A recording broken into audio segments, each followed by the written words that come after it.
Nah gue sampai pos 3 tuh maghrib.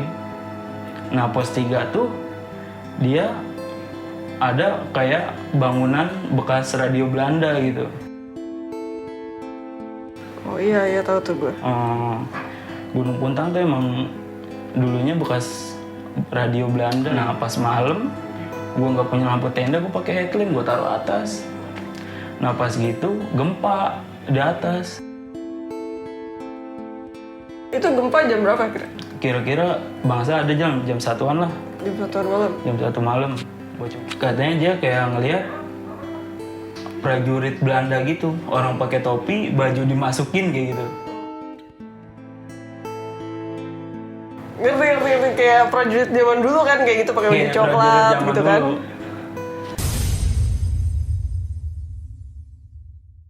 Halo Sobat Kelana, kembali lagi di Cerita Kelana. Kali ini Cerita Kelana kedatangan salah satu narasumber yang dapat pengalaman gempa di salah satu gunung di Jawa Barat, tepatnya di Bandung. Boleh langsung kenal aja Bang? Iya, perkenalkan nama gue Irwan, sering dipanggil Jiung.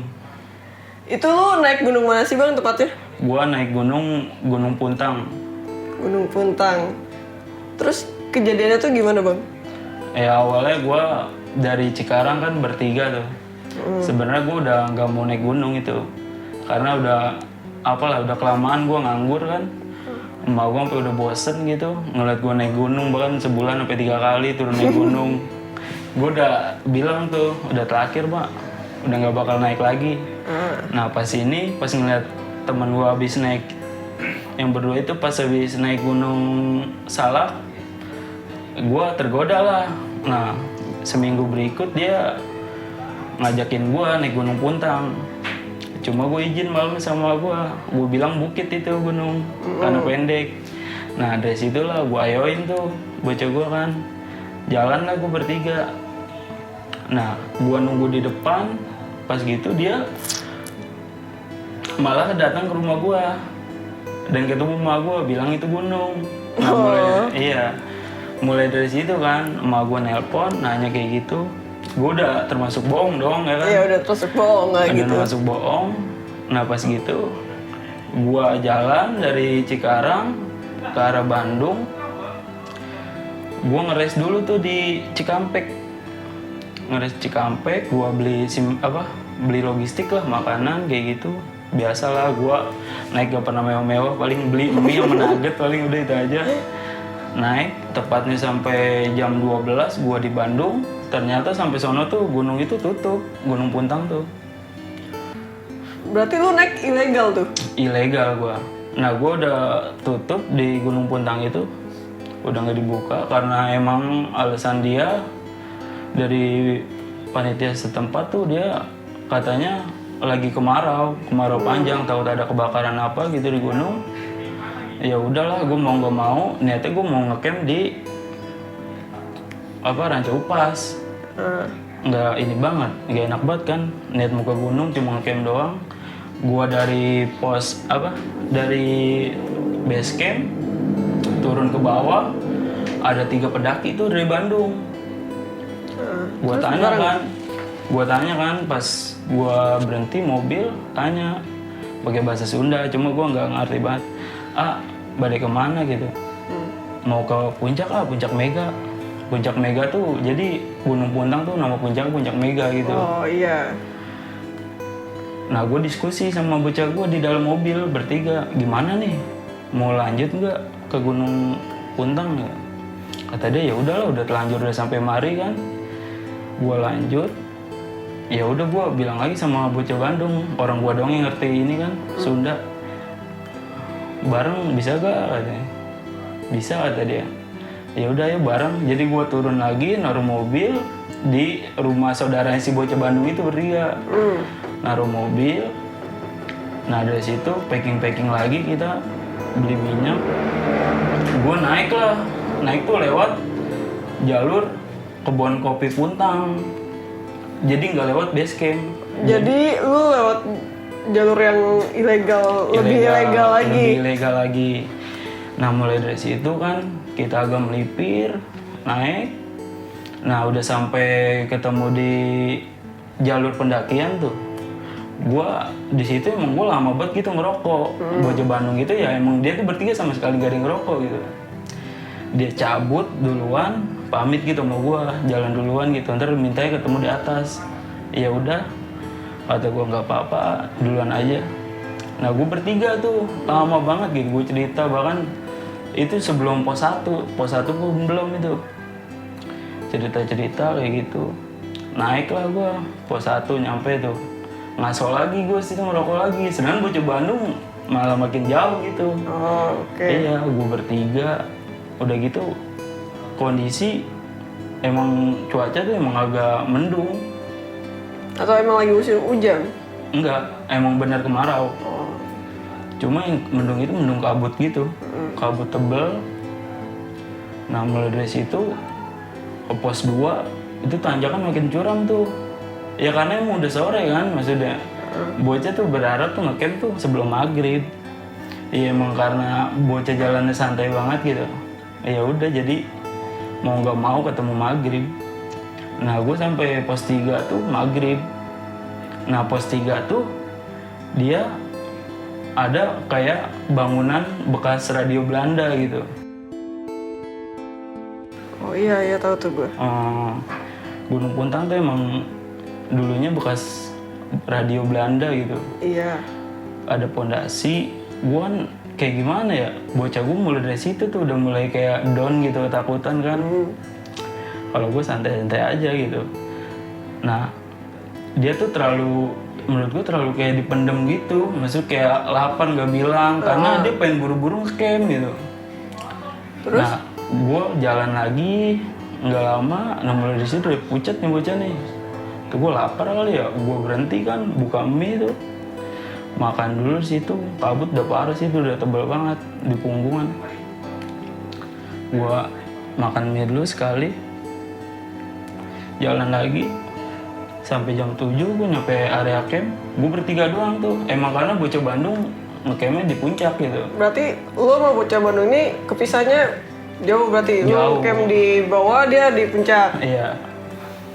Nah, gue ngecamp lah di situ. Masak-masak tuh, santai-santai dulu nyeduh kopi.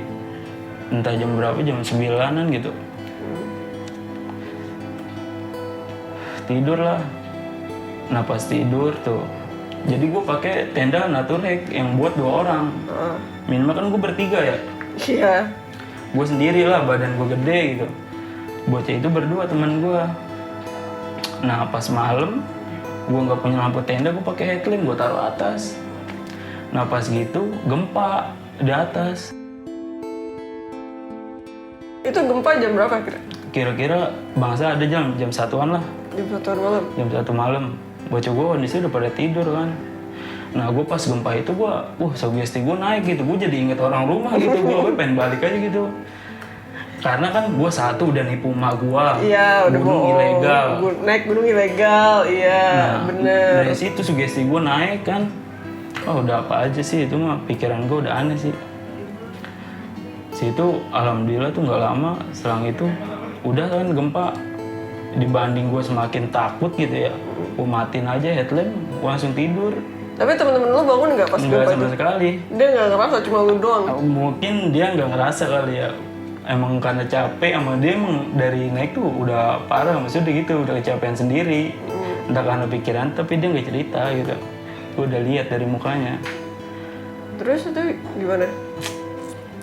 Tidur kan gue, sampai pagi baru gue tanya, gimana lu ngerasa gak gempa? Ngerasa gue, kata dia.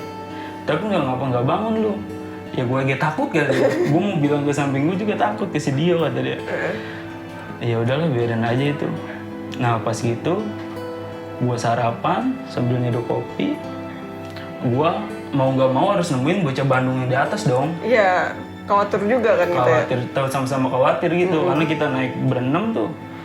Dia juga kan kita di jalur emang udah bisa gitu. Ya gue samit, ketemu kan sama bocah Bandung, bilang gimana kan kemarin ngerasa gak gempa? Ngerasa deh, ngerasa banget itu mah. Asli kata dia deh. Nah gue nggak lama ngobrol-ngobrol. Nah turun beda lagi gue. Kenapa tuh? Gue turun duluan. Pisah lagi dong? Pisah lagi kan. Gue turun duluan. Nah, packing kan gue nggak makan sih, gue langsung packing, langsung turun. Nah pas di jalur tuh emang cuaca cerah gitu ya, tapi pas gue turun aku agak melipir gitu di batu gede. Jadi gue duluan, si Tole di tengah, si dia di belakang. Ada suara kedebu gitu, Suara orang jatuh gitu. kayak orang jatuh. Nggak tahu itu macan, nggak tahu itu babi kan ya. Gue Tapi sih semuanya ngedengar lu nggak bertiga. dengar semuanya karena gue teriakin, gue di depan. Yo aman, gue teriak yang paling belakang. Aman dong, Le aman dong. Jalan aja kan gue, udah ya jalan aja jalan. Nah gue ngeres lagi tuh di pos 3. Kenapa? Di pos 3 lagi, nggak tahu kenapa gue ngeresnya di situ lagi. Mulai dari situ bocah gue kayak aneh deh, itu makin parah sih. Nggak apa, maksudnya lebih aneh dari pas berangkat gitu mukanya. Dia aja gitu. Diam aja. Bahkan dari situ tuh gue sampai turun tuh bawa keril 2 gue, karena dia udah lemes. Dia gue suruh jalan duluan gak berani. Dia nggak ngomong nggak atau dia lihat apa gitu sampai dia lemes kayak gitu? Dia tuh sama sekali nggak cerita. Pas cerita di bawah dia. Cerita apa dia? Katanya dia kayak ngelihat prajurit Belanda gitu, orang pakai topi, baju dimasukin kayak gitu. Ngerti kayak prajurit zaman dulu kan kayak gitu pakai baju Kayak coklat prajurit zaman gitu kan? dulu.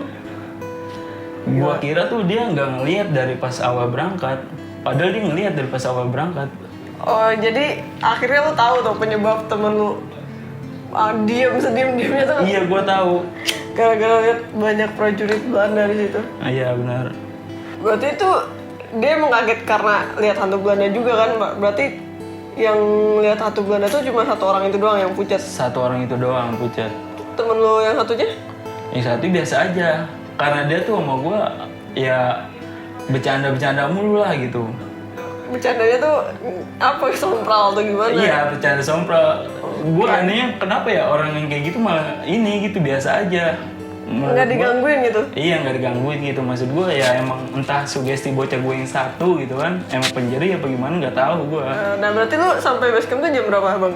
Gue jam 4 sorean lah. Lu ketemu orang Bandung nggak? Nggak sama sekali. Karena gue kan emang di gunung itu emang berenam gitu. Sedangkan yang di belakang emang tetep gitu. Masih ada dia. Karena gue turun duluan.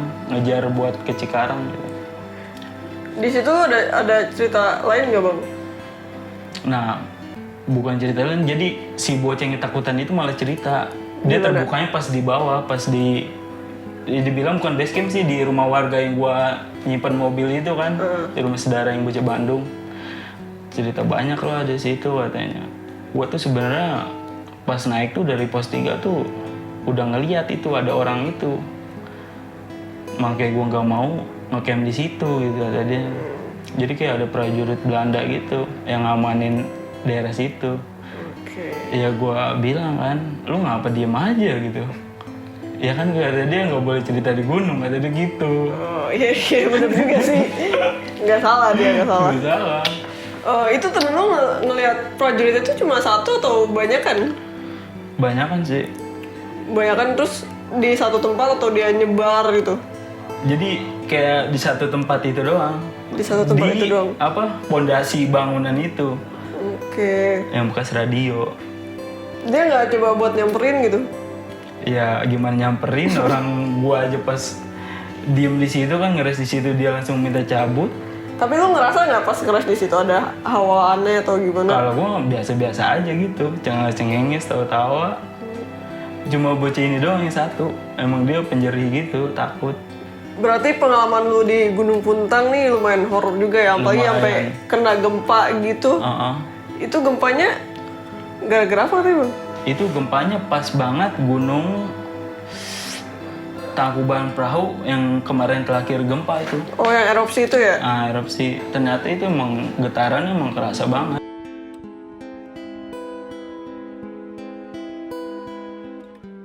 Oke, gitu aja cerita Kelana kali ini. Bang, besok-besok jangan naik gunung ilegal lagi ya, Bang. Siap. Nggak boleh itu, Bang. Cukup sekian cerita Kelana kali ini. Jangan lupa like, comment, and subscribe. Sampai jumpa di cerita Kelana selanjutnya.